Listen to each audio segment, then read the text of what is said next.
Dear viewers and my students, welcome once again to my channel ATM of IELTS. And today I'm gonna talk about some expressions in English and some expression you can use in English speaking. First of all, আজকে আমি পাঁচটা খুব গুরুত্বপূর্ণ যেগুলো আসলে নেটিভরা বলে থাকেন এই ধরনের পাঁচটা এক্সপ্রেশন আমি আপনাদেরকে দিব। First one is slip on it. কি বললাম? Slip on it. Slip on it. Slip on it একটু আসলে দেখতে মনে হচ্ছে স্লিপ মানে ঘুমানো, অন মানে কোনো কিছুর উপরে, আসলে তা কিছু না। স্লিপ অন ইট মানে হচ্ছে কোনো কিছু নিয়ে বিশেষ কিছু চিন্তা করা, একটু সময় নিয়ে চিন্তা করা, এটাকে বলা হয় slip on it. For example, আমি একটা উদাহরণ দিলে আপনার মনে ক্লিয়ার হবে।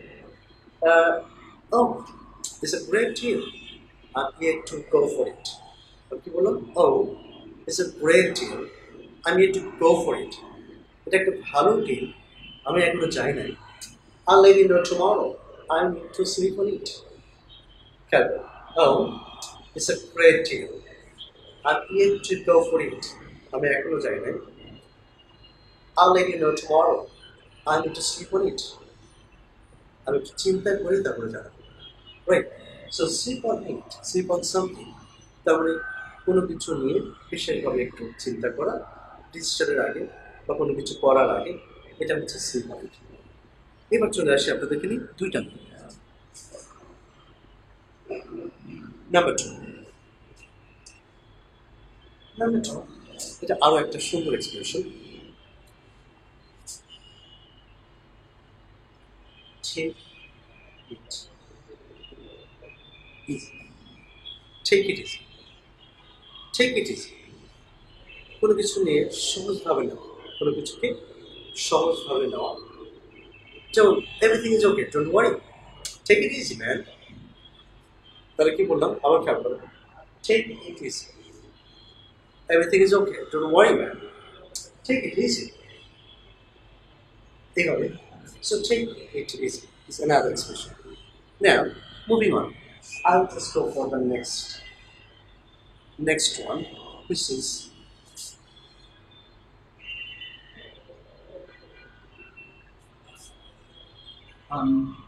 broke. I'm broke. অনেকেই ভাবে যে এটা কিভাবে সেন্টেন্স হয় বা এটা কিভাবে ইংলিশ হয়। Broke, break, broke, broken. আসলে তা না।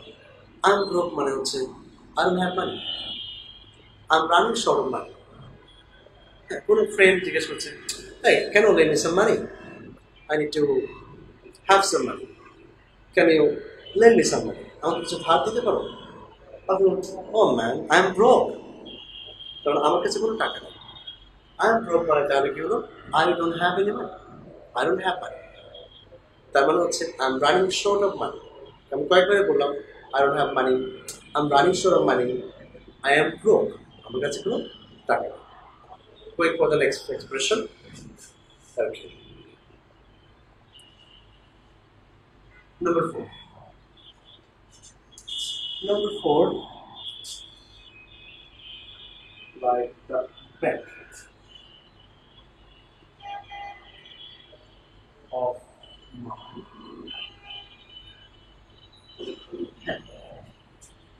Look at the board. Like the back of my hand. Like the back of my hand. এটার অর্থ হচ্ছে, এটার সাথে মিলিয়ে আসলে দেখেন, যদি আমি হাতের এই পাশে ধরি, আমার ব্যাগটা আমি যেন কত ভালো চিনি, আমার হাতের ব্যাগটা, হাতের পিছনের অংশটা আমি খুব ভালোভাবে চিনি না? ঠিক এইটার এক্সপ্রেশনটাও এরকম, কোনো কিছুকে খুব ভালোভাবে চেনা। যেমন একজন ফ্রেন্ড জিজ্ঞেস করছে, hey man, where is ATMs located? Head office of ATMs located. ATMs কোথায় অবস্থিত? এখন আপনি বললেন, oh ATMs is located at Mojak, Manipur. Oh, I know the area like the back of my hand. Oh, I know the area Mojak like the back of my hand. তাহলে কি বললাম? I know the Mojak area or area Mojak or the city or the place like the back of my hand. মানে আমি এই এলাকা খুব ভালোভাবে চিনি, আনাচে কানাচে প্রত্যেকটা জায়গায় চিনি। এটাকে বলা হচ্ছে like the back of my hand. যদি সে বলে যে তার খুব পরিচিত, তাহলে কি হবে? Like the back of his hand. তাহলে তোমার খুব পরিচিত, like the back of your hand, like the back of her hand. এইভাবে খুব ফ্যামিলিয়ার, খুব বেশি পরিচিত, right? So like the back of my hand, another expression. So moving on for the next one, number 5. And number 5 is another, which is also common in the native English expression. Get the ball rolling. Okay. So take a note. Get the ball rolling. Get the ball rolling.